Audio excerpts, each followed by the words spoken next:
नमस्कार दोस्तों, और स्वागत है आज आपका हमारे तवी टेल्स के एपिसोड 48 में। और आज 48 एपिसोड रिकॉर्ड कर रहा हूँ मैं तिरुपति से। डॉक्टर विकास जम्मू में है, और हमारे सभी जितने भी दर्शक हैं जो तवी टेल्स को फॉलो करते हैं, उन सबको तिरुपति में बालाजी की तरफ से बहुत बहुत कह सकते हैं आशीर्वाद। आप सबके लिए भी मैंने वहाँ पे प्रे किया कि जम्मू में हम सबको खुश रखें, खुशहाल रखें। आज हमारे साथ एक ऐसी शख्सियत मौजूद हैं जिनकी पत्रकारिता यात्रा केवल पेशेवर उपलब्धियों की कहानी नहीं है, बल्कि जम्मू कश्मीर के 4 दशकों के इतिहास की जीवन दस्तावेज भी है। कैमरे की आंख से सच्चाई को पकड़ने वाले, जोखिमों से कभी ना घबराने वाले और मैदान से रिपोर्टिंग को पत्रकारिता की आत्मा मानने वाले, हम बात कर रहे हैं वरिष्ठ पत्रकार श्री राजू केरनी जी की। वर्ष 1980 में कश्मीर टाइम्स से शुरू हुई ये यात्रा अंतर्राष्ट्रीय मीडिया संस्थानों, दूरदर्शन और फिर देश के पहले हिंदी न्यूज़ चैनल जी न्यूज़ तक पहुंची।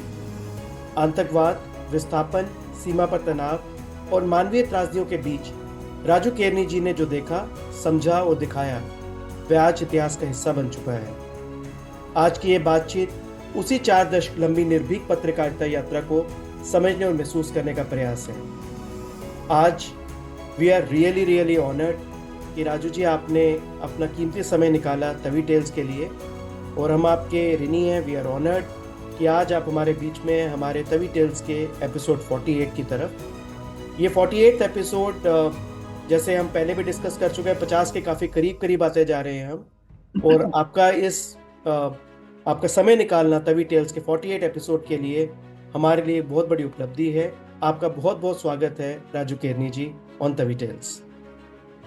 शुक्रिया, थैंक यू कि आपने मुझे इस काबिल समझा कि तभी टेल में मुझे बुलाया और मेरे साथ जो है मेरे जो एक्सपीरियंसेस हैं उनको जो है आम दर्शकों तक जो है पहुंचाने की जो है चेष्टा की है। इसके लिए आपका शुक्रिया। राजू केरनी जी, तवी टेल्स का प्लेटफॉर्म डोगरों का अपना प्लेटफॉर्म है, जम्मू का अपना प्लेटफॉर्म है। ऐसे तो आपने बहुत साक्षात्कार किए हैं, दिए हैं, लेकिन जो अपने घर का प्लेटफॉर्म होता है उसका फ्लेवर अलग होता है। तो आपका हार्दिक स्वागत है। सूर्यपुत्री तवी के नाम से हमारा प्लेटफॉर्म है, जम्मू की आत्मा जिसको कह सकते हैं। तो आज का एपिसोड नंबर 48 ये समर्पित है आपको, आपकी यात्राओं को, आपकी उपलब्धियों को, क्योंकि तवी टेल्स प्लेटफॉर्म है हमारे डोगरा रत्न हैं, जो डुग्गर जेम्स हैं, उनकी लाइफ्स और उनकी अचीवमेंट्स को सेलिब्रेट करने के लिए। और आज हम आपकी लाइफ जर्नी और आपकी अचीवमेंट्स को सेलिब्रेट करेंगे, दुनिया के सामने लाएंगे, और आपकी नजर से वो जो 4 दशकों का सफर है जो आपने 1980 में शुरू किया था, उसके बारे में जानेंगे। तो राजीव जी, शुरुआत करते हैं कि 1980 के दशक में जब जम्मू कश्मीर सूचना के लिहाज से लगभग अलग थलग था, उस दौर में फोटो पत्रकार के रूप में शुरुआत करना कितना चुनौतीपूर्ण था। आज का जमाना तो बहुत इजी है, एक फोटो क्लिक किया मोबाइल से और इंटरनेट से भेज दिया, लेकिन उस समय की चुनौतियों के बारे में आप हमारे दर्शकों को अवगत करवाएं। देखिए, वो जो दौर था 1980 का दौर, जब मैंने जो है फोटो पत्रकारिता, फोटो जर्नलिज्म, प्रेस फोटोग्राफर, तो जिस तरीके से इसको जो है बुलाया जाता था, पुकारा जाता था, तो उसको जब शुरू किया तो वो दौर खास तौर पे जम्मू के लिए एक बड़ा अ, अनोखा दौर इसलिए भी कहा जा सकता है कि उस समय जम्मू से कोई ज्यादा अखबार छपते नहीं थे। जो छपते भी थे तो उनमें से उठा के उनके रीडरशिप जो है नहीं थी। लेकिन कश्मीर टाइम जो था उन्हीं दिनों जो था वो काफी तेजी से जो है उसकी व्यूअरशिप जो है वो बढ़ रही थी, रीडरशिप उसकी बढ़ रही थी, लोगों तक पहुंच थी। और सबसे बड़ी बात है कि लोग जो है अंग्रेजी का अखबार जो है अपने जम्मू से छपना और उसको जो है पढ़ना और खरीद के पढ़ना, वो अपने आप में एक बड़ी जो है जम्मू के लिए भी वो एक अचीवमेंट थी। वो दौर था, तो लेट 70s में ही ऐसा दौर जो है वो शुरू हो चुका था। उस दौर में जो है प्रेस फोटोग्राफी करना जो है अपने आप में मुश्किल जो था, वो मुश्किल इसलिए भी था क्योंकि वो दौर जो था जब अखबार छपते थे, अखबारों जो किसी बाहर जो है दिल्ली या बाकी जगहों पे, वहां पे तो टेक्नोलॉजी तो जो थी वो इंट्रोड्यूस हो चुकी थी, ऑफसेट पे छपना शुरू हो गए थे। लेकिन जम्मू में तब जो है उन दिनों इतना जो है लोग ऑफसेट का जो था उसका चलन नहीं था। जम्मू में प्रेस जो थी, लेटर प्रेस हुआ करते थे, जो आपने भी पहले देखा होगा कि वो एक एक लफ्ज को जोड़ना, और उस तरीके से जो था अखबार छपता था। और उसकी में जब फोटो को जो इन्वेस्ट करना होता था, उसके लिए ब्लॉक बनते थे, यानी कि ब्लॉक प्रिंटिंग होती थी। और ब्लॉक बनवाने के लिए सबसे पहले जब वो है हमें जो है वो दौर जो था, जैसे फोटोग्राफी को एक आर्ट का दर्जा जो था वो था, आज तो टेक्नोलॉजी का दर्जा है फोटोग्राफी को, उस समय एक आर्ट का दर्जा था। तो उसके लिए पहले डार्क फोटो खींचनी है, नेगेटिव पे उसको जो है वो आएगा। आज तो उसी समय देख लेते हैं, टेक्नोलॉजी इतनी एडवांस हो गई है कि पता चल जाता है कि कौन सी ठीक है कौन सी गलत है। लेकिन उस समय जो था, ज्यादा फोटो खींचने हैं तो उसी हिसाब से खींच के लाने हैं, क्या वो मूवमेंट होंगे, क्योंकि आज मूवमेंट जो है उसी समय आदमी मूवमेंट को जो है रिक्रिएट करके तो उसमें भी रिकैप्चर कर लेता है। लेकिन वो फोटो खींचते हैं, फिर उसके बाद उसकी डेवलपिंग होती थी डार्क रूम में, नेगेटिव देखे जाते थे, नेगेटिव में से सिलेक्ट किया जाता था, फिर उसकी जो है प्रिंटिंग होती थी। और प्रिंटिंग भी चूंकि ब्लॉक बनना है तो ब्लॉक के लिए जो है ब्लॉक प्रिंटिंग के लिए ग्लेज्ड पेपर पे जो है वो छपता था फोटो। तो ग्लेज पेपर में फोटो छपना, फिर ब्लॉक के लिए जो है फोटो, ब्लॉक मेकर एक अलग सेक्शन होती थी, एक अलग डिपार्टमेंट होता था। उस समय तक किसी अखबार के पास अपना ब्लॉक मेकिंग का, यहाँ पे ऐसा कोई प्रोविजन नहीं था। ब्लॉक मेकिंग के लिए हमें यहाँ जम्मू में प्रीतम ब्लॉक मेकर हुआ करते थे, एडवर्टाइजर भी थे। तो उनके पास जाके हम जो है वो ब्लॉग जो है बनवाने के लिए देते थे। और कई कई बार तो कुछ इंसिडेंट ऐसे हो जाते थे कि जिनके लिए जो है ब्लॉग जो है बनाने के लिए रात को 2 बजे तक वापस आना पड़ता, और 2 बजे फिर प्रिंटिंग के लिए जो है वो अखबार जाता, क्योंकि वो ब्लॉग उसमें छपना होता था। और ब्लॉग प्रिंटिंग में भी जो है, क्योंकि फोटोग्राफ का ब्लॉग बनाना वो भी अपने आप में इतना मुश्किल काम होता था कि एक तो काफी महंगा उसमें लगता था, पैसा लगता था। और अखबारें उस समय जो है, जो अखबारें थी वो अफोर्ड नहीं कर पाती थी। लेकिन कश्मीर टाइम जो था, उन्होंने उस अखबार ने सबसे पहले जो है, जब मुझे ये चांस दिया प्रेस फोटोग्राफी का, तो ब्लॉक भी वो बनवा के जो है उसका खर्चा भी वो करते थे। तो अपने आप में अगर देखा जाए तो वो एक जमाना बेशक सस्ता था, लेकिन काम करने के तरीका इतना ज्यादा वो था कि आदमी ये कह सकता है कि बड़ा मुश्किल दौर था उस दौर में। आज तो हम एक अखबार में 10 10 20 20 पिक्चर्स देखते हैं। उस दौर में अखबार में एक पिक्चर भी अगर छप जाती थी तो वो भी अपने आप में ये माना जाता था कि आज जो है बड़ा काम किया है। जी। नहीं, बहुत ही समझ सकते हैं सर, बहुत ही मुश्किल दौर रहा होगा बिकॉज काफी देर तक तो जम्मू में इंटरनेट भी सबसे लेट आया था। जब पूरे देश में आ चुका था तो हर चीज में थोड़ी टेक्नोलॉजी में पीछे थे, शायद अलग थलग था जो हमने स्टार्ट में भी बोला। सर, पंजाब आतंकवाद और सीमा क्षेत्रों की रिपोर्टिंग के दौरान ऐसा कौन सा क्षण रहा जिसने आपको भीतर तक झकझोर दिया? क्योंकि आपने सर बहुत रिपोर्टिंग की है सीमा क्षेत्रों की और पंजाब में, तो कई इंसिडेंट्स सर ऐसे आए होंगे आपके सामने, लेकिन कोई ऐसा इंसिडेंस सर जो शेयर करना चाहते हैं जो आपके दिल के भी करीब हो और जिसने आपको झिझकोर भी दिया हो? देखिए, उसी दौर में जो था कि क्योंकि जम्मू का जो बॉर्डर है पंजाब के साथ मिलता था, पठानकोट से था, और हमारी इंटर स्टेट बसेस भी चलती थी। तो उस दौर में जो है मिलिटेंसी का प्रभाव, पंजाब मिलिटेंसी का प्रभाव जो है जम्मू क्षेत्र में, तो कश्मीर जो है अछूता रहा उसमें। कश्मीर ने बाद में मिलिटेंसी देखी, लेकिन जम्मू क्षेत्र में उससे पहले मिलिटेंसी का जो दौर था, पंजाब मिलिटेंसी जो थी वो यहाँ पे आ गई। उसकी वजह से जो था, हालांकि वो मिलिटेंट्स जो थे वो उसमें जो था आईडी लगा देते थे, बसेस में लगा देते थे। और कुछ ऐसे इंसिडेंट, उनमें एक इंसिडेंट जो मुझे आज भी, जब मैं याद करता हूँ तो मुझे काफी वो लगता है, जिसने झकझोर दिया मेरे को। वो उस दौर में विजयपुर के पास, जो विजयपुर का जो पुराना पुल था, एक पठानकोट से बस आ रही थी, और उस बस में जो था विस्फोट हुआ, और उसके बाद बस में आग लग गई, और विजयपुर के पुल के ऊपर ही वो बस जो है खड़ी हो गई। हमें पता चला जम्मू से, मैं अपने एक साथी के साथ स्कूटर पे भागते हुए वहां पे पहुंचे, बस का तब तक वो जो था रेस्क्यू ऑपरेशन जो है वो हो चुका था। हमने वो कवरेज की। और उसके बाद क्योंकि हॉस्पिटल उस समय एसएमजीएच था, और इसकी हम मार्चरी में जब पहुंचे तो देखने के लिए कि वहां पे तो एकदम जो स्टेप्स थे वहां पे मार्चरी के बिना, उस सारे सभी स्टेप्स जो थे वो लाशों से भरे हुए थे। और उन लाशों में एक क्या बताऊं, उसमें एक लेडी का जो था ओनली हेड जो था वो पड़ा हुआ था। वो चीज देख के मुझे काफी वो एकदम से लगा। हालांकि मैंने उसकी फोटो खींची लेकिन हमने वो पब्लिश नहीं की। लेकिन वो इतना झकझोर दिया मेरे को कि किस तरीके से, किस बेरहमी से ये लोगों को जो है ये कत्ल किया गया। काफी लोग उसमें मारे गए थे, 25-26 के करीब जो है उसमें लोग मारे गए थे। इसी तरह अगर हम बात करते हैं तो इंटरनेशनल, जम्मू में ज्यादा international line line of control पे तो फायरिंग जो है रूटीन एक वर्क था। आफ्टर 71 वार जो है वो एक रोजाना राजौरी पुंछ में फायरिंग जो है वो चलती रहती थी, जो पाकिस्तान से घुसपैठ का प्रयास रहता था। लेकिन इंटरनेशनल बॉर्डर जो था हमने वो देखा है टाइम कि वो काफी शांत रहता था।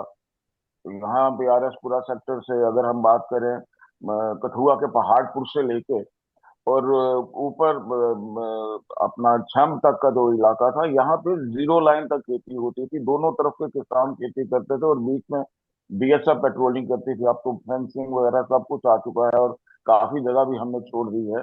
तो उस समय जो है पाकिस्तान की तरफ से जो है हमारे सांबा सेक्टर में जब पाकिस्तान की तरफ से गोलाबारी हुई, जब पार्लियामेंट पे अटैक हुआ, तो उसके बाद तो उस गोलाबारी के दौरान जो है हमने उस गांव में देखा ये, तो उसमें कुछ औरतें जो थी उनका घर जो था वो पूरा गांव ही वो पूरा तबाह हो गया हुआ था। तो वो उस घर में जो है दूसरे दिन शाम को भी धुआं निकल रहा था, और उस धुएं में और उस राख में जो थी वो महिलाएं, कुछ बच्चे जो थे अपना सामान ढूंढ रहे थे। तो वो एक बार की लड़ाई की एक ऐसी त्रासदी थी जो मुझे आज भी जब याद आती है तो उसके बाद तो ये हमें काफी देखने को मिला। लेकिन वो एक पहला ऐसा अनुभव था, क्योंकि क्यों ये सरहदों पे ऐसी लड़ाई की जाती है, तो लोगों को क्या कसूर था। गांव घर सब कुछ खेत खलिहान जो है वो तबाह हो गए। और 1999 में जब करगिल वार हुई तो मैं वहां से होकर जब वापस आया तो यहाँ पे वो जो छम सेक्टर के लोग थे जो माइग्रेट होके पीछे आगे थे, अखनूर से थोड़ा सा आगे जाके, तो वो लोग जिस तरीके से कैंपों में रह रहे थे, उन कैंपों में उनका रहना देख के मुझे एकदम जो है 1990 का जो है कश्मीरी माइग्रेंट जब आए थे तो वो वाकया भी वो याद अपने आप में आ गया। तो किस तरीके से कितनी मुश्किलें जब ये लड़ाई का दौर होता है या मिलिटेंसी का दौर होता है और जो लोग माइग्रेट होके आ जाते हैं तो उनका जो है किस तरीके से जीवन जो है मुश्किल हो जाता है। तो ये सारी चीजें हमें जो है कवर करने का, लिखने का, देखने का भी मौका मिला, जो अपने आप में एक एक्सपीरियंस भी कहा जा सकता है और एक ऐसा लर्निंग प्रोसेस कहा जा सकता है जो हमारी 4 दशकों का जो मैं सफर अपना चाहता हूँ, या 4 दशक मुझे जो इस प्रोफेशन में हुए, हमने जो है हमारी पीढ़ी ने, हमारी पीढ़ी के जो जर्नलिस्ट है, बहुत कुछ जो है हमने इस जर्नलिज्म में जो है वो बदलता भी देखा, और इस जर्नलिज्म में बहुत कुछ जो है होते हुए भी देखा। कई घटनाओं के, कई दुर्घटनाओं के हम लोग साक्षी बने। जी। राजू जी, फोटो पत्रकार के रूप में जब आप कार्य कर रहे थे तो आपकी तस्वीरें बहुत से अंतर्राष्ट्रीय मंच जैसे रूटर्स, एपी और एएफपी ऐसे मंचों तक पहुंची। उस समय ये उपलब्धि आपको व्यक्तिगत रूप से क्या एहसास दिलाती थी जब आप जम्मू जैसी जगह में ये कार्य करते हुए ये फोटो जब आपकी वहां तक पहुंचती थी? डॉक्टर साहब, जब मैंने ये प्रोफेशन शुरू किया तो उस समय एक पैशन था इस प्रोफेशन के लिए। मुझे एक उसमें एक ये जुनून था कि मुझे जो है कुछ करना है, कुछ अलग करना है, कोई एक ऐसा पेशा चुनना है जो किसी ने ना किया हो। और वो दौर जब मैंने कहा कि वो एक मुश्किल दौर था, लेकिन उस दो मुश्किल दौर में एक चीज ये भी थी कि सीखने का चांस मिला। और उस सीखते सीखते, क्योंकि हालांकि जम्मू जो था, जैसे हम कहते हैं ना कि आज टेलीविजन चैनल आ गए हैं, तो ये नॉन टीआरपी एरिया था। तो ये नॉन टीआरपी, इसको हम कह सकते हैं कि कश्मीर के जो था टूरिज्म के लिहाज से बिकता था। कश्मीर पॉलिटिकली काफी एक्टिव रहता था, लेकिन जम्मू का जो नाम था कहीं पे नहीं आता था। जम्मू की खबरें नेशनल इंटरनेशनल मीडिया में बड़ी कम जो है वो छपती थी। ना ही जम्मू की फोटोग्राफ जो है उसमें ऐसा छपता था। माता वैष्णो देवी का तो यहाँ पे था, लेकिन तब वो भी जो था ट्रस्ट के अंडर सिस्टम था। लेकिन जैसे जैसे जो है ये पंजाब मिलिटेंसी और उसके बाद जो है कश्मीर मिलिटेंसी का दौर शुरू हुआ, तो माइग्रेशन के बाद माइग्रेशन के बाद जो फोटोग्राफ्स थे वो नेशनल इंटरनेशनल जो है मीडिया में जब छपना शुरू हुए, तो मेरे को अपने आप में मुझे लगा कि जो सफर मैंने पहले शुरू किया था 10 साल पहले, उसने मुझे जो है एकदम से, हालांकि वो एक सेल्फलेस उसमें ये था कि उसमें कोई रिम्यूनरेशन नहीं पहले होता था, तो वो जो 10 साल मैंने वो मेहनत कर किए थे, उसका फल मुझे जो है आने वाले सालों में आना शुरू हो गया। क्योंकि जम्मू में उस समय कोई ऐसा प्रेस फोटोग्राफर नहीं था कि जिसकी फोटोज जो है बाहर की मैगजीन में, बाहर की अखबारों में छपती, क्योंकि उनका स्टैंडर्ड जो था वो काफी ऊंचा होता था। और दूसरा, यहाँ से फोटो या वो पहुंचाने की बड़ी दिक्कत होती थी, इंटरनेट नहीं था यहाँ पे, फोटो फैक्स नहीं होते थे तो यहाँ पे। तो उस समय जो था कि हम नेगेटिव जो है, नेगेटिव डेवलप करके नेगेटिव को कभी रेलवे स्टेशन पे किसी पैसेंजर को दे देना और अपना दिल्ली ऑफिस जो है उसको बता देना, या किसी अगर इम्पोर्टेंट ज्यादा हो तो फ्लाइट में भेज देना। अगर कोई ह्यूमन इंटरेस्ट स्टोरी, क्योंकि फॉरेन मीडिया उस समय ह्यूमन इंटरेस्ट स्टोरीज को भी काफी जो है कैरी करते थे, तो उसमें जो है कभी उसको करने के लिए वो जो है उसको फ्लाइट में भिजवा देना, कभी कोरियर में भेज देना।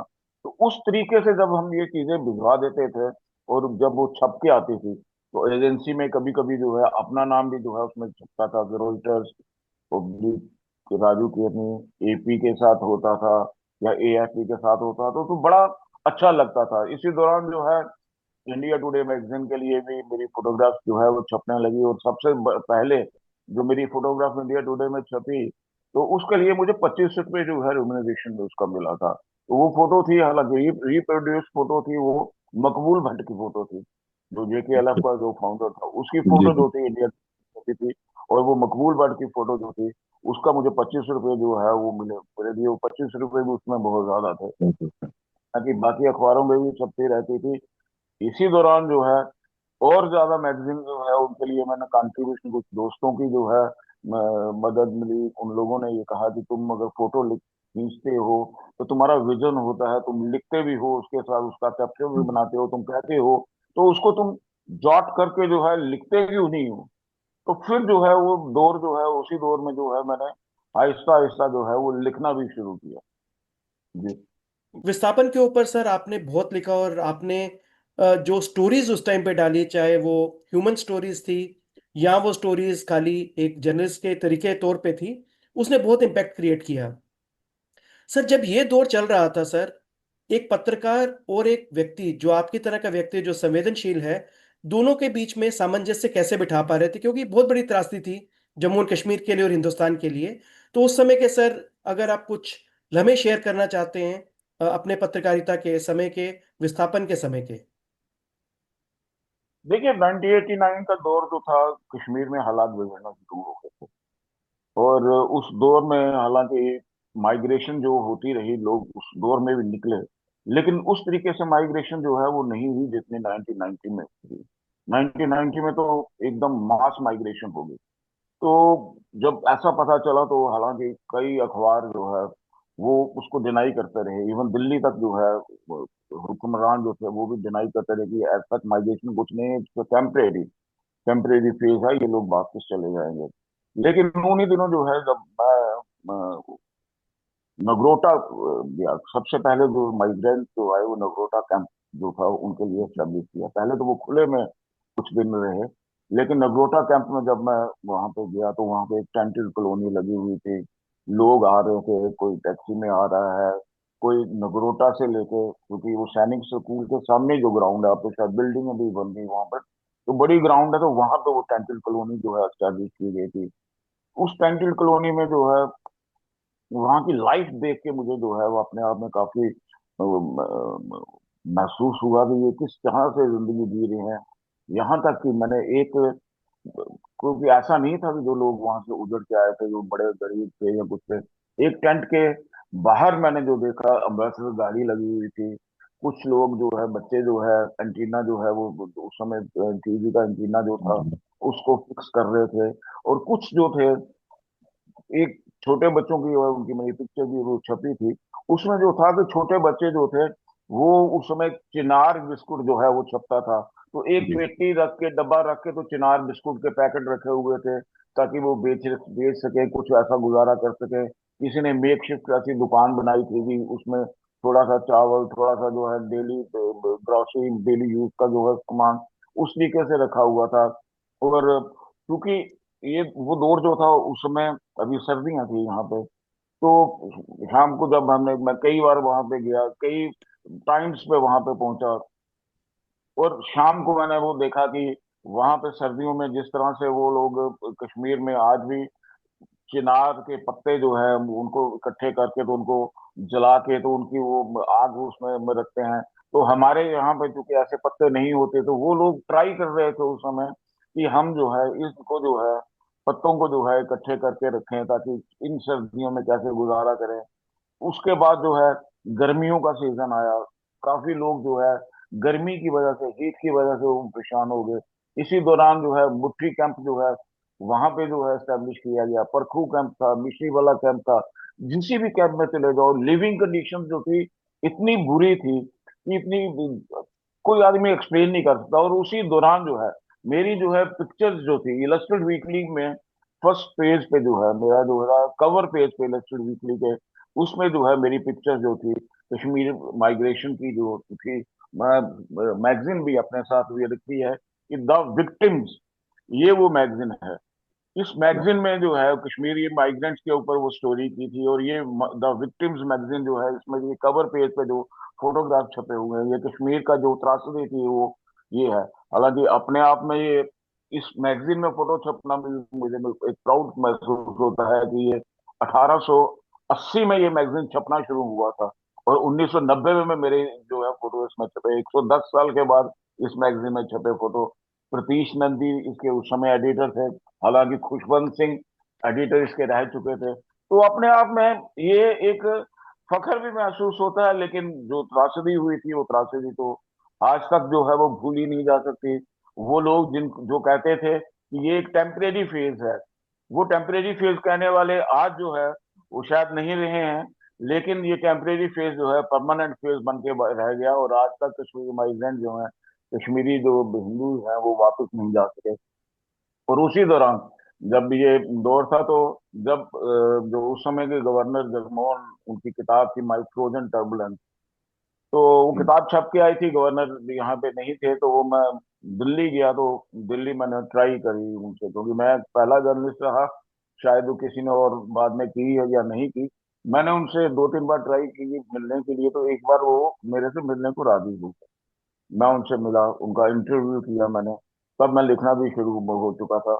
तो उस इंटरव्यू में, माई फ्रोजन टर्बुलेंस में, तो मेरा उनसे एक सवाल था कि लोग कहते हैं जम्मू कश्मीर में, पत्रकार भी कहते हैं कि ये किताब जो है ये जगमोहन की जो है अपना जो है टर्बुलेंस है, ये फ्रोजन टर्बुलेंस जो है उनकी अपनी है। तो उसके बाद उन्होंने मेरे साथ जो बातें शेयर करी, जो उन्होंने अपने इंटरव्यू में जो चीजें कही, मैंने वो सेम पॉइंट जो है वो नोट करके थे, यहाँ आके जो है अपने एडिटर वेदवत सिंह जी को दिए। ये वेदवत सिंह जी आज इस दुनिया में नहीं है, लेकिन ये उनकी ग्रेटनेस है, क्योंकि जगमोहन ने कश्मीर टर्माई के लिए कई हमारे जर्नलिस्ट दोस्तों के नाम लिए, वेद वसीम जी का भी उसने नाम लिया, कश्मीर टाइम का भी नाम लिया कि ये भी एक जिम्मेवार है। और वो जो है हमारा जो अखबार था उसमें उन्होंने कोई लाइन काटे बिना, बिना किसी का नाम उसमें काटे बिना सब कुछ वो छापा। आज भी जो है वो इतिहास के पन्नों में है, और मेरे पास उसकी क्लिपिंग भी मौजूद है कि किस तरह की उस समय पत्रकारिता भी हुआ करती थी कि अगर तुम किसी को कुछ कहते हो, तुम्हारी आइडियोलॉजी अगर अलग है, लेकिन जब कोई तुम्हारे बारे में कुछ कहे तो उसको भी छापने की हिम्मत रखनी चाहिए। बहुत जी। बढ़िया सर। और कि आप पत्रकारिता में इतने अंदर तक थे और आपने इस तरीके से विस्थापन को बहुत अच्छे से कवर किया। सर, क्या उस समय आपको भी ये लगा था कि ये टेम्पररी फेज है, या ये आज की तरह जैसे अभी भी वापस जाने की जिद्दोजहद ही हो रही है लेकिन हो कुछ नहीं पा रहा? तो आपका क्या सर उस समय, आपके मन में क्या था कि परमानेंट रहेगा या टेम्पररी ही है? देखिए, कुछ उसमें जो था डाउटफुल था, लेकिन जिस तरीके से सिलेक्टिव किलिंग और जिस तरीके से लोगों में फियर था, जो फियर था वो हमेशा, क्योंकि जिस तरीके से हम ये कह सकते हैं कि जिसके सामने, जिसके मोहल्ले में, क्योंकि कश्मीर में अगर हम पुराना अगर देखें तो यहाँ पे कश्मीर में कश्मीरी पंडित कहें या कश्मीरी मुस्लिम कहें, कोई भी जो है मिलिटेंसी या इस किस्म का जो है वो दौर नहीं था। कोई दलेर आदमी ये कहे कि बड़ा कोई भारी उसमें नहीं, वो ऐसा नहीं था। ये पाकिस्तान स्पॉन्सर्ड मिलिटेंसी थी, जिसकी वजह से जब गन कल्चर आ गया तो उसके बाद, क्योंकि जब तक कश्मीर कश्मीर जो था, जेकेएलएफ एक ऑर्गेनाइजेशन थी, जब जेकेएलएफ को, पाकिस्तान को लगा कि ये हमें कुछ ऐसा नहीं कर रहे हैं हमारे लिए, तो दूसरी उन्होंने खड़ी कर दी। तो ऐसे जो है कि जैसे जैसे दिन बीतते जा रहे थे, कि 1990 के दौर में जब मास माइग्रेशन हुई, तो जिस तरीके से मास्क से वो स्पीचेस वो जो है वो अनाउंस की जाती थी, बाद में कुछ ऑफिसर्स ने कुछ ये भी कहा कि वो एक टेप बजाया करते थे, लेकिन जो भी बजाया बजाया करते थे या कुछ खुद कहते थे कि कश्मीरी पंडितों भाग जाओ, तो वो एक एक पर्टिकुलर कम्युनिटी का मास माइग्रेशन जो है वो करवाने का प्लान था। और हमें भी बाद में यही लगा कि, बाद में क्या, 3-4 महीने में यही लगने लगा कि ये लोग अब वापस जाने वाले नहीं हैं और इनको जो है वापस बसने नहीं दिया जाएगा। क्योंकि उसी दौरान जो है कुछ रोल जो था, पॉलिटिशियंस का रोल बड़ा खराब रहा। पॉलिटिशियन खुद जो है माइग्रेट करके कश्मीर से भाग गए। अगर हम बात करें अब्दुल्ला की, तो ये लोग भी भाग गए वहां से। जितने कश्मीरी जो पॉलिटिशियन, नेशनल कॉन्फ्रेंस के नेता लोग थे, ये भी माइग्रेट करके जम्मू में आ गए। यानी कि उस समय एक एटमोस्फेयर बन गया था कि जिसको भी लगता था, कोई अगर वो कहता भी था, अफवाहें ज्यादा थी, अफवाहों का दौर भी ज्यादा चल रहा था, तो हर कोई अपने आप को वहां पे सेफ महसूस नहीं करता था। जो जरा सा भी जिसको डर महसूस होता वो वहां से निकल आता। तो ये एक ऐसा दौर था जिसने जो है कश्मीरी माइग्रेशन जो है पहले जम्मू तक रुकी, फिर जम्मू से दिल्ली, फिर विदेश, ये कम्युनिटी जो है वो आहिस्ता आहिस्ता जो है बिखरती चली गई। और आज भी जब ये कहते हैं कि वापस वापसी, मुझे अभी भी ये लगता है कि ये नामुमकिन सी बात है। एक बार जो सेटल हो जाता है वो बार बार जो है उजड़ने के लिए वापस नहीं जाता। बिल्कुल सर। डॉक्टर विकास। तो राजू जी, सन 1995 में आपने इलेक्ट्रॉनिक मीडिया से प्रिंट मीडिया की ओर जाने का निर्णय लिया। तो ये निर्णय आपके लिए कितना सहज था या कितना कठिन था? प्रिंट मीडिया से इलेक्ट्रॉनिक की तरफ जाने का मैंने जो फैसला लिया, उसमें यह था कि अब प्रिंट मीडिया में रहते हुए थोड़ी स्टेगनेशन सी आने लगी थी। थोड़ा यूं लगने लगा था कि अब रुक गया, इससे ज्यादा क्या कर सकते हैं। क्योंकि उस समय जो है, अभी प्रिंट मीडिया में टेक्नोलॉजी वैसी जो थी वो नहीं थी फोटोग्राफी के लिए। लिखने के लिए भी यहाँ पे पॉलिटिकली वैसा कुछ था नहीं। तो फिर 96 में जाके इलेक्शन हुए, तो कुछ ऐसा सिस्टम यहाँ पे रहा नहीं। तो लगा कि जब यहाँ पे जम्मू के कश्मीर को लेकर दूरदर्शन से जम्मू कश्मीर फाइल एक प्रोग्राम शुरू हुआ, और उसी दौरान जो है एक इंग्लिश चैनल BITV जो है, बिजनेस इंडिया टेलीविजन का जो चैनल था, वो भी शुरू हुआ। तो उसके लिए मैंने फ्रीलांसिंग करना शुरू की, तो उसका रिस्पांस अच्छा मिला। और कश्मीर फाइल के लिए जो मैंने वो किया, करना शुरू किया, तो उसका रिस्पांस और ज्यादा अच्छा रहा कि वो इतना पॉपुलर मैगजीन प्रोग्राम बन गया, वीकली प्रोग्राम था। और वो लगभग 100 से ज्यादा एपिसोड जो है उसके जो है वो टेलीकास्ट हुए। और इस दौरान मुझे जम्मू, श्रीनगर, लद्दाख, इन जगहों पे भी फ्रिक्वेंटली मेरे को जाना जो है वो पड़ता था। और इसमें जो था कि माइग्रेशन का जो था वो दर्द लोग झेल रहे थे, उनका, उनके कल्चर को देखने का, कश्मीर के कल्चर को देखने का, जम्मू के कल्चर को, लद्दाखियों के कल्चर को, और हर चीज को जो है, चाहे वो मिलिटेंसी का एंगल हो, चाहे दूसरे जो है, मुझे वो देखने का जो है वो मौका मिला। और उससे मेरी जो है ज्यादा जिज्ञासा जो है तो बढ़ गई इस तरफ। क्योंकि मैं एक स्टोरी टेलर भी बनने लगा कि मैं अपने कैमरे के थ्रू, जो था मेरे पास एक हाईएट का कैमरा था, मैंने अपना जो है वो किया था। तो उन दिनों हाईएट के कैमरे पे मैंने वो शूट करना शुरू किया था। और मैं अपना वन मैन आर्मी जो था, वो कैमरा भी मेरा, रिपोर्टिंग भी मेरी, सब कुछ वो मेरा होता था। तो वो सारी चीजें जो था मैंने करना शुरू किया। फिर उसके बाद JNK रिपोर्टर आ गया, जम्मू कश्मीर आजकल आ गया। तो ये बथेरे प्रोग्राम जो है दूरदर्शन पे चल पड़े। इसी दौरान जो था मेरा BI TV में भी के स्टाफ पे चला गया, वहां पे भी थोड़ी देर मैंने काम किया। जी न्यूज के लिए एज ए स्ट्रिंगर फ्रीलांसर काम करता रहा। लेकिन फाइनली जो था, फिर इन सारी चीजों से भी मैंने कहा नहीं यार, क्योंकि जी के साथ क्योंकि रिश्ता ऐसा बन चुका था, तो जी ने कहा कि आप स्टाफ पे आ जाओ हमारे। तो फिर मैंने फाइनली 2000 में, सन 2000 में मैंने जी न्यूज को एज ए स्टाफर जो है वहां पे ज्वाइन कर दिया। कैमरामैन कॉरेस्पॉन्डेंट से शुरू हुआ, फिर उसके बाद कॉरेस्पॉन्डेंट ही खाली रह गया, कैमरा छोड़ दिया। जी। बहुत खूब। बहुत बढ़िया सर। एक बहुत मशहूर किस्सा है सर आपका, जो कोट बलवाल जेल में अ, आपने मसूद अजहर से आपकी मुलाकात का।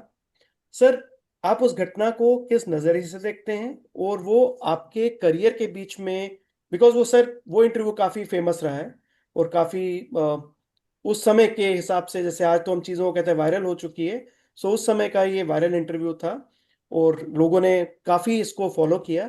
तो सर उस इंटरव्यू के बारे में सर कुछ बताना अगर आप चाहें तो। देखिए, ये उन दिनों की बात है, हमारा प्रोग्राम था JNK रिपोर्टर। दिल्ली के उसके प्रोड्यूसर थे, तो उन्होंने उनको मैंने स्टोरी सजेस्ट करी थी, क्योंकि मुझे वीकली जो है वो सबमिट करनी होती थी स्टोरी, 5-6 स्टोरी भेजनी होती थी। तो मैंने कहा कि जम्मू कश्मीर उन दिनों जो था जेल रिफॉर्म्स के दौर से गुजर रहा था। जम्मू कश्मीर की जेलों में सुधार हो रहे थे, और यहाँ पे बिरेना अवेली जो है वो DG जेल प्रिजन थे। तो मैंने उनको अप्रोच किया कि हम आप जेलों पे सुधार कर रहे हैं, तो हम आपको यहाँ पे स्टोरीज करना चाहते हैं। तो उन्होंने कहा ठीक है, कर लो। तो उसी सिलसिले में मैं पहले लद्दाख गया, उसके बाद आके फिर वो कश्मीर की जो जेलें देखी, फिर जम्मू में मैंने, फिर उन्होंने उन्होंने कहा कि जम्मू के कोट भलवाल में जरूर जाना, क्योंकि जम्मू के कोट भलवाल जेल में उस समय कश्मीरी जो थे मिलिटेंट या उनके ओवरग्राउंड वर्कर्स, वो और पाकिस्तानी, वो दोनों कोट बलवाल जो थी जेल जो है, अब तो इन्होंने अलग कर दिया, इसमें क्रिमिनल भी आ गए। लेकिन ये सिर्फ उनके लिए थी। और यहाँ से एक बार वो जेल ब्रेक भी हो चुका था, इरफान यहाँ से वो भाग गया था, जो 26 जनवरी ब्लास्ट में MS स्टेडियम ब्लास्ट का जो कैदी अक्यूज था। तो उन दिनों जेलों में इनको जो है पहले ड्राई राशन के साथ साथ, अभी शायद ड्राई राशन हो या कुछ हो वो पता नहीं, लेकिन उस समय इनको ड्राई राशन दिया जाता था। और उसके साथ ये लोग अपना बनाते थे, और बड़ी अच्छी वेल मेंटेन्ड जेल थी ये उस जमाने की। तो हम उस पर भी स्टोरी करने के लिए वहां पे गए। उन्हीं दिनों कश्मीरी मिलिटेंट मिलिटेंट और पाकिस्तानी मिलिटेंट्स का आपस में क्लैश भी हुआ था, झगड़ा भी हुआ था। हमें वो भी इंटरेस्ट था कि वो भी देख लेंगे कि क्यों झगड़ा हुआ था। हालांकि वो बाद में पता चला कि क्योंकि कश्मीरी पाकिस्तानी मिलिटेंट जो थे वो जातियां करते थे, यहाँ पे आके कश्मीर में लड़कियों के साथ या कुछ, तो उसको लेके कश्मीरी मिलिटेंट्स में जो था गुस्सा था, उसको लेके इनकी लड़ाई हुई थी आपस में। स्टोव स्टोव भी, गैस कैरोसिन स्टोव होते थे, वो भी इन्होंने एक दूसरे के ऊपर फेंकते थे। तो काफी बड़ी वो लड़ाई थी। तो तब हम जेल की स्टोरी करने के लिए गए, तो तब इतनी ज्यादा वो उसमें होता भी नहीं था। तो जेलर साहब ने कहा कि हमने पाकिस्तानी रखे हुए हैं पीछे। तो जैसे कोट बलवाल जेल है, तो उसके लास्ट में वो अंत में वो एक बैरक थी, बैरक क्या, वो एक अच्छा सा वो था, वहां पे रखे हुए हैं पाकिस्तानी। अब अजहर ने पिछले दिनों जो है ये जो स्टेटमेंट दिया, जिसमें वो कहता है कि जी। मैं बड़े दिक्कत में रहा वहां पे। दिक्कत इसको तब आई, मार इसको तब पड़ी थी जब ये यहाँ से भागने की इसने कोशिश की। तब पुलिस ने, क्योंकि केस पुलिस ने रजिस्टर किया, तो पुलिस ने इसकी अच्छी पिटाई की थी। तब ये इसको तकलीफ हुई। बाकी अदरवाइज जम्मू की जेलों में ये यहाँ भी जितने रहे पाकिस्तानी भी बड़े ऐश से रहे।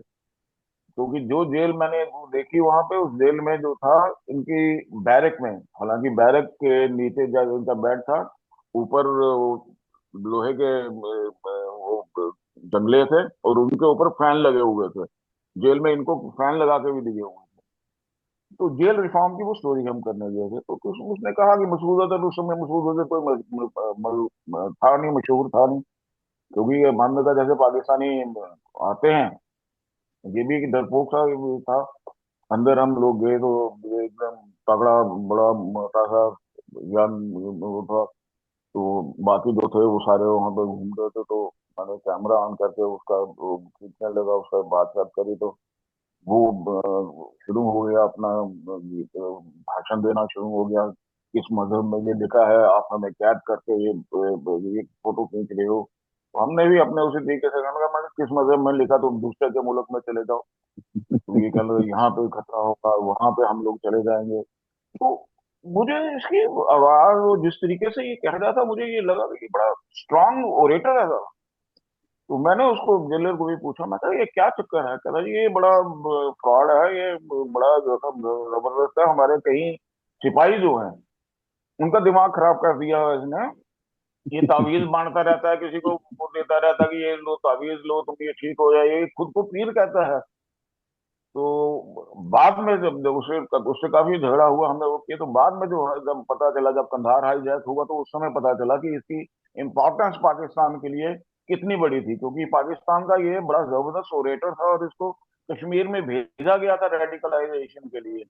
और ये कोट बलवार जेल में भी जो थे, इसको इसलिए अलग किया गया कि ये कश्मीरी मिलिटेंट जो थे वहां पे, जो कश्मीरी लड़के वहां पे थे, क्योंकि उसमें सारे तो अक्यूज नहीं थे कि ओवरलोड थे, कि एक्सपोर्टर थे, कि ये उनको रेडिकलाइज ना करे। तो इसलिए इनको जो था, पहले ये इकट्ठे थे, बाद में इनको जो है पीछे अलग से जो है इनको रख दिया गया। तो इसलिए ये ज्यादा इंपॉर्टेंट हुआ, और फिर जो है कंधार के बाद जो है इसका ज्यादा से ज्यादा जो है वो पॉपुलैरिटी इसको मिलना शुरू हो गई। नहीं तो अदरवाइज ये उस समय भी एक डरपोक था, ये कोई बड़ा दलेर, कोई बहादुर नहीं था। अब पाकिस्तान की स्पोर्ट थी, पाकिस्तानी मिलिट्री की स्पोर्ट थी, आईएसआई की स्पोर्ट थी। तो ये पिछले इतने सालों में, अब उस घटना को 30 साल के करीब होने लगे हैं, वो 30 सालों में यह पावरफुल बन गया। अगर आज ये रो रहा है कि मेरी वो पिटाई हुई, तो पिटाई इसलिए इसकी हुई थी क्योंकि ये जेल से भागने के लिए ये सुरंग खोद रहे थे। उस लिए इसकी जो है जम्मू कश्मीर पुलिस ने इसकी अच्छी पिटाई की थी। डीआईजी थे उन दिनों, डॉक्टर एसपी वैद जो थे, वो डीआईजी थे उन दिनों यहाँ पे। तो इसकी भी वो पिटाई जो थी वो तब हुई थी। बाकी जो है ये कहे कि मुझे यहाँ पे तंग किया गया, यहाँ पे ये ऐश ही करते रहे यहाँ पे यहाँ की जेलों में जो है, ऐसी जेलें तो जो है इन लोगों के लिए स्वर्ग है। पाकिस्तान की जेलों की हालत ये देखें जी। बिल्कुल। और आपने सही कहा कि ये टेररिस्ट जो है, ये इनसे बड़ा डरपोक कोई नहीं होगा। बुजदिल लोग होते हैं ये, जिन्होंने छुप के अटैक करने हैं, चोरी छिपे दूसरे के देश में आना है, हमले भी छुप छुप के करने हैं। सामने से तो लड़ने की हिम्मत होती नहीं। तो वाकई में बुजदिल लोग हैं ये। और ये किस्से हमने भी सुने हैं कि ये ताबीज बांटते थे, रेडिकलाइज करने की कोशिश करते थे। इवन हमारे जेके पी के कुछ लोगों को इन्होंने ये करने की अटेम्प्ट की थी, तो इसलिए इनको हाँ हाँ, अलग किया गया था। वहाँ पे तो ये बहुत ही मतलब रेडिकलाइजेशन देखिए, के माहिर लोग जो हैं, ये किस तरह से मतलब यहाँ भी नहीं इन्होंने हार मानी, जेलों में अंदर आके भी। तो बहुत ही दुर्भाग्यपूर्ण है ये आज भी, ये इसी अटेम्प्ट में। और उस समय जो इनको छोड़ा गया, मुझे लगता है वही मुझे ये भी याद है कि डॉक्टर फारूक अब्दुल्ला ने भी तब बोला था कि इसको नहीं छोड़ो। ये ये बहुत ही खतरनाक किस्म का वो है। लेकिन चलो, सिचुएशन ऐसी थी कांधार हाईजैक के बाद पूरा देश, जो वो भी एक इलेक्ट्रॉनिक मीडिया का ही, वो 24x7 टीवी चैनल्स में आना कि जो जिनके घर वाले उसमें थे, हाईजैक हुए थे, तो वो उनका पीड़ा देखते हुए भी सरकार को मुझे लगता है वो कदम उठाना पड़ा। वो अब भी लोग भूले नहीं हैं उस 2000 का वर्ष शुरू होना था और ये चल रहा था हमारी नेशनल मीडिया में। तो राजू जी, जी न्यूज में आपने जैसे बताया 2000 में आपने कदम रखा, एज ए स्टाफर ज्वाइन कर लिया फाइनली उनको। तो 22 वर्षों का वहां पे कार्यकाल रहा आपका। इसका इन वर्षों में पत्रकारिता में सबसे बड़ा बदलाव आप क्या मानते हैं इन 22 वर्षों में? देखिए, अगर हम टेक्नोलॉजी वाइज कहें तो बहुत भारी जो है वो बदलाव आया है। और अगर हम ये बात करें कि जो लाइव चैनल, जो 24 घंटे के चैनल, क्योंकि पहले तो एक न्यूज या दो न्यूज आती थी, या लाइव बुलेटिन शुरू हुए, या पत्रकारिता का लेवल अगर देखें तो पत्रकारिता का लेवल जो है इतने सालों में कम हुआ है, बड़ा नहीं है। उस जमाने की अगर हम बात करें तो उस समय जो है अगर कोई खबर जाती थी तो उस खबर को जो है देखा जाता था, समझा जाता था। अगर कोई गलती होती थी रिपोर्टर को कहा जाता था कि इसमें जो है ये इनपुट जो है ये ऐड करके भेजिए, इस इनपुट को जो है हमें जरूरत है। उस समय जो होता था, जो पत्रकार था, जो रिपोर्टर था, उसको ये कहा जाता था जब तक इसमें ऑफिशियल वर्जन नहीं होगा तब तक ये खबर जो है होल्ड पे रहेगी। खबर अच्छी है लेकिन आप इसमें ये लेके आइए, वो चीजें वहां से समझाई जाती थी। लेकिन आज अगर हम पत्रकारिता की बात करें तो आज जो है ऐसा कुछ नहीं है। आज टीआरपी की दौड़ लगी है। आज जो है रेस इसी चीज की है कि कौन सबसे पहले खबर जो है वो ब्रेक करेगा, चाहे उस खबर को बाद में जो है हमें वापस ही आना पड़े। अगर हम बात करें अभी हाल ही में ऑपरेशन सिंदूर की बात करें, तो जिस तरीके से रिपोर्टिंग हुई है बड़े बड़े चैनलों पे, बड़े बड़े रिपोर्टर्स जिनके नाम बड़े हैं, तो उससे जो है पत्रकारिता मीडिया का जो है नाम ऊंचा नहीं हुआ है, शर्म से नीचा ही हुआ है। लोगों में क्रेडिबिलिटी जो है वो कम हो गई है। पहले लोग टीवी देख के समझ जाते थे कि खबर जो है ये सच्ची है, फलां खबर जो है इस पे अमल करना है। आज लोग जो है चैनल देख के जो है वो कहते हैं नहीं नहीं नहीं ये झूठ बोल रहा है, ये अपना एजेंडा कर रहा है। आज आम आदमी भी जो है वो ये समझना शुरू हो गया है कि ये जो है फलां टेलीविजन जो है चैनल जो है ये अपना एजेंडा तो कर रहा है, ये फलां को खुश कर रहा है, ये उसका जो है कर रहा है खबर।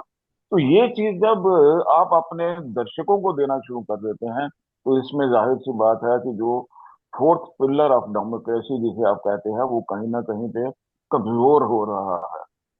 हालांकि टेक्नोलॉजी की बात करें, टेक्नोलॉजी में बहुत आगे जो है वो मीडिया पहुंच चुका है।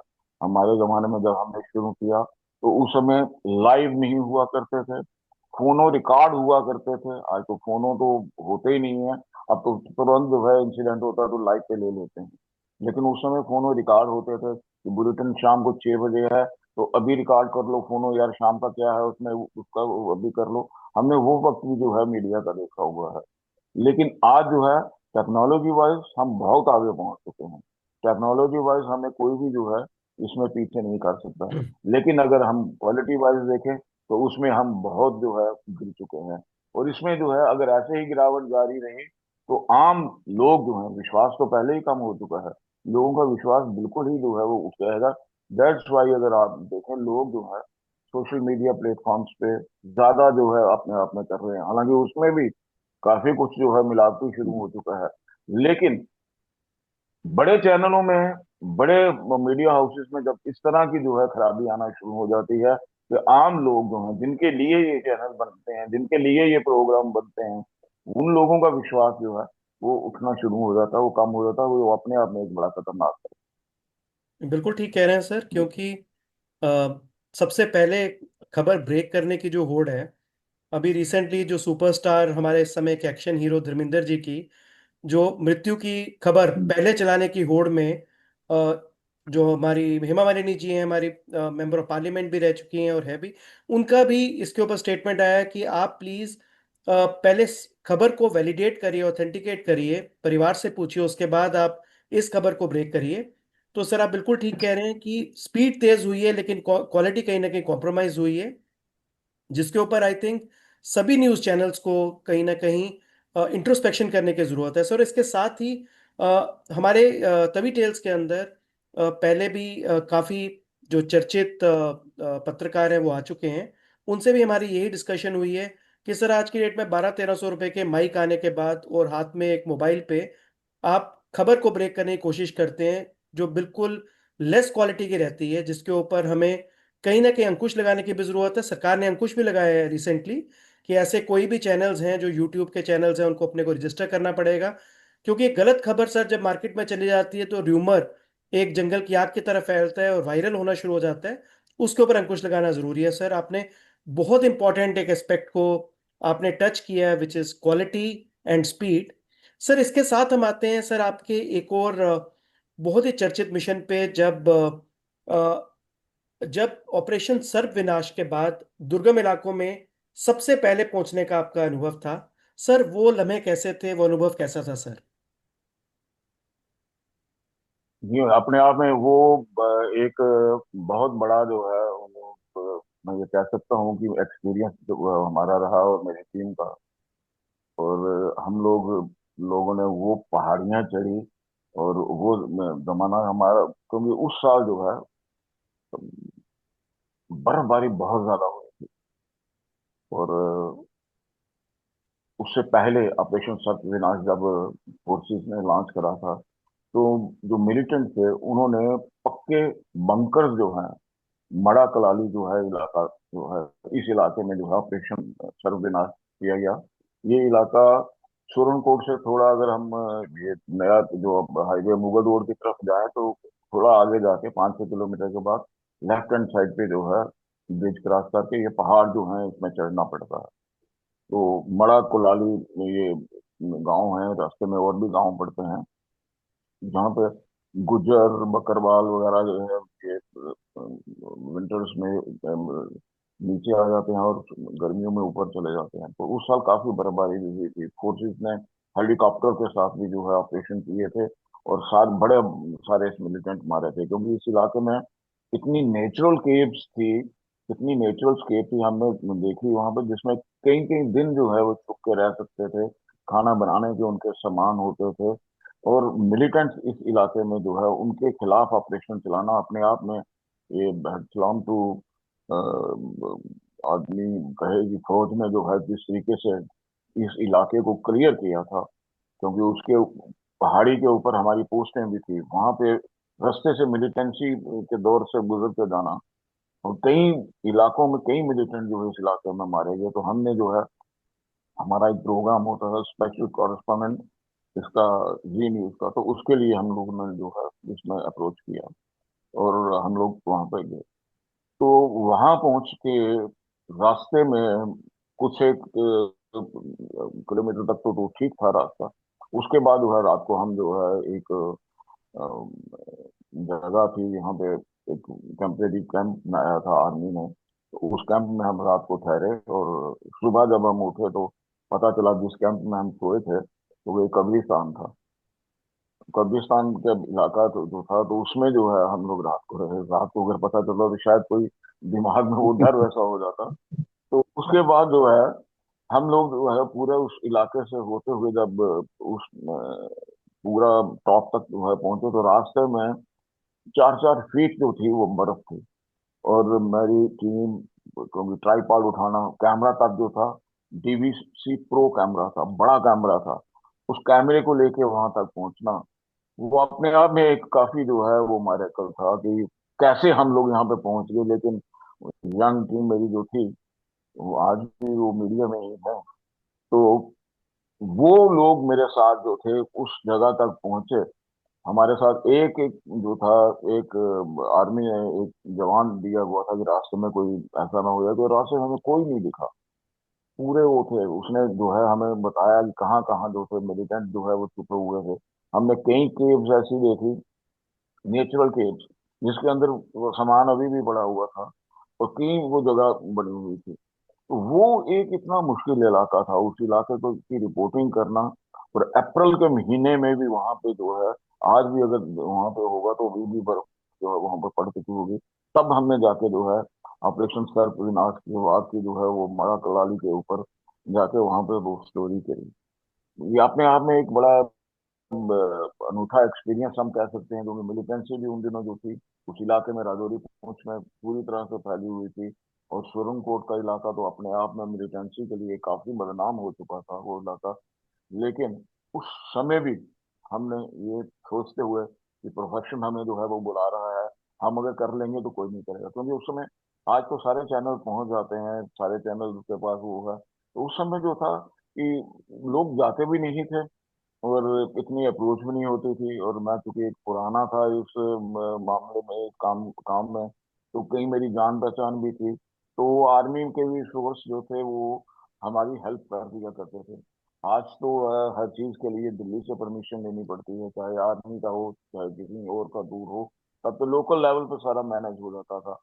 लेकिन ये कहना कि मड़ा कुलाली को आज अगर शांति मिली है तो वो शांति, लोकल लोग तो नेचुरली वो होते हैं, साथ देते हैं, क्योंकि वो भी मिलिटेंट के डिक्टेट से तंग आ चुके थे। लेकिन आर्मी ने अपने आप में जो है बड़ा बेहतर काम किया, बहुत ही वो काम किया जिसकी वजह से उस पूरे एरिया में जो है मिलिटेंसी फ्री जोन उसे जो है वो कहा जा सकता है। बहुत बढ़िया सर। बहुत बढ़िया राजीव। राजीव जी, पत्रकारिता के फील्ड से थोड़ा बाहर आके आपसे कुछ एक प्रश्न पूछना मैं चाहता हूँ। आपके सोशल मीडिया, फेसबुक को मैं करता हूँ फॉलो, तो शेरो शायरी बहुत फ्रिक्वेंटली आप करते हैं। तो मैं पूछना चाहता हूँ कि ये शौक कहाँ से आया आप में, और अपनी फेवरेट कोई पंक्तियां शेरो शायरी की जो आप अपने हमारे दर्शकों के साथ साझा करना चाहें। देखिए, ये शौक जो है, क्योंकि लिखने का शौक जब आ गया तो हिंदी पत्रकारिता में, तो हिंदी में आदमी जब लिखना शुरू करता है तो कई चीजें जो है वो आ जाती हैं। गजलें सुनने का शौक शुरू से का था। नावल बचपन में ही पढ़ना शुरू हो गए थे, फोर्थ क्लास में था तो नावल पढ़ना शुरू हो गया था हिंदी के। तो ये सारी चीजें जो थी ये हो गई। और फादर मेरे, क्योंकि वो आर्टिस्ट थे, ड्रामा आर्टिस्ट भी थे, फोटोग्राफर भी मशहूर अपने टाइम के रहे, वो भी लिखते थे। कुछ जीन्स में भी ये चीजें हैं। तो ये सारी चीजें जो हैं वो अपने आप में आई। तो कभी बैठता हूँ तो दो लाइनें, लंबी चौड़ी मेरा होता नहीं है, तो लंबा चौड़ा जो वो लिखने वाला वो चीज नहीं होती, बस दो लाइनें लिख देता हूँ तो उसमें वही जो है वो शेर बन जाता है। तो उसमें यही था कि एक उसमें है कि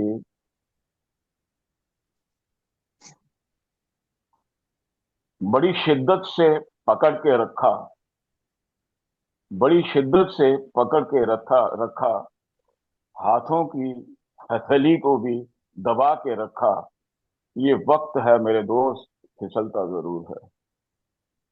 बहुत वाह। बहुत ही खूबसूरत सर लाइंस हैं। और सर हम आशा करते हैं आप लिखते रहिए सर। और ऐसे ही, बिकॉज ये सर जितने भी आप लाइंस लिखते हैं सर, एक्सपीरियंसेस से आता है। और आपका इतना वास्ट एक्सपीरियंस है, वो भी पत्रकारिता से लेके सोशल सर्कल्स में भी। आप एक नामी नाम है सर। और सर अब हम अपने पॉडकास्ट के अंतिम चरण में हैं सर। और इसमें मेरा सर आपसे एक जितने भी नए और युवा जो पत्रकारिता में बच्चे आ रहे हैं अभी, उनके लिए सर आप क्या सुझाव देना चाहेंगे जो उनके करियर को स्ट्रेंथन करे। देखिए, आजकल का जो पीढ़ी है इसमें बहुत से लोग तो ऐसे हैं जो ये समझते हैं कि वो सब कुछ कर चुके हैं, सब कुछ सीख चुके हैं, क्योंकि वो सीखने की कोशिश नहीं करते। लेकिन फिर भी हमारी, क्योंकि हम जिस उम्र के दौर में हैं, हमने यहाँ से सीखा, जिन लोगों से सीखा, तो उन लोगों के लिए सिर्फ एक एडवाइस ये रहेगी कि पत्रकारिता में अगर आना है, जर्नलिज्म में अगर आना है, तो जर्नलिस्ट बनने का कुछ शॉर्टकट नहीं है। इसमें जो है मेहनत जो है वो एक जरूरी है, और लगन, मेहनत और लगन दोनों होना चाहिए। मेहनत खाली करते रहोगे तो वो मजबूर भी करता है, लेकिन लगन आपको होनी चाहिए। और वो पत्रकार की एक निशानी है कि मेहनत और लगन उसके साथ चलती रहे। और साथ साथ में, जैसे आपने भी कहा कि माइक और आईडी लेके चैनल का कोई पत्रकार नहीं बन जाता। इसके लिए आपको सीखना पड़ेगा, प्रशिक्षण लेना पड़ेगा, ट्रेनिंग लेनी पड़ेगी, तभी आप पत्रकार बन पाओगे। और उसके साथ साथ आपको सिर्फ अपने सामने वाले को ही, वो ये नहीं कि उसको एक गुड बुक्स में रखना है, आपको सत्ता पक्ष को ही खुश नहीं करना है, आपको जो विपक्ष है उसका भी ध्यान रखना है। आपको लोगों को सही इंफॉर्मेशन देनी है, आपको लोगों को मिसगाइड नहीं करना है। यहाँ लोगों को आप ये खबर नहीं बतानी है, ये इस खबर से लोग जो है वो नाराज हो जाएंगे। अगर खबर किसी नेता की खराब है तो वो भी लोगों तक वो पहुंचनी चाहिए, ना कि नेता को खुश करने के चक्कर में आप उसमें वो छोड़ दें। और ईमानदारी सबसे ज्यादा उसमें बहुत जरूरी चीज है ही है। ये सारी चीजें हों तो अपने आप, अगर आप लगन के साथ और मेहनत और ट्रेनिंग के साथ करोगे तो ये सारी चीजें जो भी आपको सिखाने वाला होगा, जिससे भी आप पूछोगे, वो आपको कहेगा कि इसका शॉर्टकट कोई नहीं है। बहुत बढ़िया सर। और आपके साथ सर इतना समय जो आपने हमें दिया स्पेसिफिकली तवी टेल्स के लिए, कई चीज़ें सर इसमें हमें भी सीखने को मिली, और जितने भी युवा पत्रकार आएंगे उनके सीखने के लिए भी है कि फोर्थ पिलर है डेमोक्रेसी का जर्नलिज्म, और इसको ईमानदारी से करना और सही चीज़ लिखना वो बहुत ज़रूरी है। स्पीड और क्वालिटी पे सर आपने बहुत अच्छा एक मैसेज दिया कि स्पीड तो ज़रूरी है न्यूज़ को ब्रेक करने के लिए, लेकिन क्वालिटी का अगर कॉम्प्रोमाइज़ कर देंगे तो वो चीज़ ठीक नहीं है। और स्पेसिफिकली आज के दौर में जब हर कोई टीआरपीस के लिए, लाइक्स के लिए, फॉलोज के लिए वो अपने अपने कुछ भी चीज़ें डालनी शुरू कर देते हैं, उससे परहेज करना ज़रूरी है। अ, आपका सर 4 दशक का जो एक्सपीरियंस रहा जर्नलिज्म में, वो एक एक मिसाल है सर। जब भी हम न्यूज़पेपर खोलते थे इन आवर कॉलेज टाइम, आपका नाम पहले भी काफ़ी सबसे पहले किसी भी फोटो के नीचे या किसी आर्टिकल्स में लिखे मिलते थे। जी में सर हमने आपको देखा बहुत शिद्दत से और मेहनत से दुर्गम स्थानों पे जाके आपने कवरेज दी है सर, और पूरे देश को अवगत कराया जम्मू और कश्मीर के बारे में, चाहे वो विस्थापन हो या कोट बलवाल जैसी जेल में जिसमें मजूर अजहर जैसे लोग यहाँ पे रह नहीं रहे थे सर, पनप रहे थे। उन लोगों के बारे में भी आपने पूरे देश को बताया। Sir we are really really honoured that you have spent so much time for Tawi tales with us, और आपके एक्सपीरियंसेस हमारे लिए बहुत काम आएंगे सर। और ये एक डोगरा रिपोजिटरी है, and we are proud sir कि आज डोगरा रिपोजिटरी में एपिसोड 48 में आप आए और आपने अपने एक्सपीरियंसेस शेयर किए। ओवर टू डॉक्टर विकास। राजू जी, हमारा एक ट्रेडिशनल वोट ऑफ थैंक्स होता है लास्ट में तवी टेल्स का। तो आपका हमारी पूरी तवी टेल्स टीम की ओर से बहुत बहुत धन्यवाद। आपने अपना कीमती समय निकाला और पूरा एक मन से अपनी यात्रा को शेयर किया। और एक हमें लगता है कि 1980 के दशक से लेके 2025 की एक छोटी सी फिल्म हमने आपके थ्रू देख ली है, क्या क्या घटनाएं हुई। क्योंकि फोटो जर्नलिस्ट तो आप है ही हैं, फोटोग्राफी आपके जीन्स में है। आपने बताया आपके पिताजी बहुत अच्छे फोटोग्राफर रहे हैं। तो वहां से आपने अपनी यात्रा शुरू की और उस दौर को कवर किया जम्मू कश्मीर के। और मैं इसमें खास करके जिक्र करना चाहूंगा, आपने जैसे बताया भी कि जम्मू कश्मीर में जो जम्मू रीजन है ना, ये नॉन टीआरपी जनरेटर है। ये आपने बहुत बड़ा सच्चाई बोली कि ना यहाँ ना ये बिकता है और ना इससे टीआरपी जनरेट होती है, क्योंकि वो साथ वाला हमारा कश्मीर है ना, तो वो सब मैं कुछ खींच यही के ले कहना जाता चाहता है। था कि ये बिकता नहीं था, लेकिन इसलिए मैंने नॉन टीआरपी कह दिया। तो भाई जाहिर सी बात है, ये बिकता नहीं था, इसलिए जो है बिल्कुल। ये ये वही जो है जो ये रहा जो है। रीजन बिकता नहीं है, जिसपे ध्यान नहीं जाता, तो वहां पे रह के फोटो जर्नलिज्म में, प्रिंट और इलेक्ट्रॉनिक मीडिया में नाम बनाना, ये दर्शाता है कि आप में आपने कितनी मेहनत की और आप में कितनी लगन से काम किया और कितनी आपकी काबिलियत थी कि इस रीजन को बिलोंग करते हो। मैं तो हमेशा बोलता हूं कि अगर कोई जम्मू कश्मीर में या कहीं भी कोई डोगरा कामयाब होता है, तो उसकी मेहनत किसी और के मुकाबले 100 गुना जरूर होती है। तो ये आसान काम नहीं है। तो इस फील्ड में आपने इलस्ट्रेटेड वीकली जैसी प्रेस्टिजियस मैगजीन पे कवर पे आना, ये कोई छोटा मोटा अचीवमेंट नहीं है। और जी न्यूज में जम्मू रीजन की बात करना, जम्मू रीजन को पूरी दुनिया के सामने लाना, 22 साल तक आपने लगातार ये काम किया। तो ये दर्शाता है कि एक लगन, ऑनेस्ट इंटेंट और मेहनत के साथ कोई कार्य करे तो वो दूर ऊंचाइयां छू सकता है। और एक साफ सुथरी पत्रकारिता का जो संदेश आपने यंगस्टर्स को दिया, मुझे लगता है ये बहुत ही बड़ा संदेश है। और हमारे युवा जो भी एस्पायरिंग जर्नलिस्ट हैं उनके लिए बहुत इंपॉर्टेंट एपिसोड होने वाला है ये। तो मैं पूरी टीम की ओर से आपका आभार व्यक्त करना चाहता हूँ और माता वैष्णो देवी और बावे वाली माता से प्रार्थना करूंगा कि आपका अच्छा स्वास्थ्य दें। आप आगे जो भी अपने लाइफ में मिशन के साथ चले हैं वो आप अचीव करें, और आप हमेशा इसी तरह हमें गाइड भी करते रहें और हमें आगे भी प्राउड फील कराते रहें अपने अचीवमेंट से। तो पूरी तवी टेल्स की टीम की ओर से मैं आपका फिर से आभार व्यक्त करना चाहता हूँ। जय डुग्गर, जय डोगरा, जय हिंद, जय माता दी। चलो।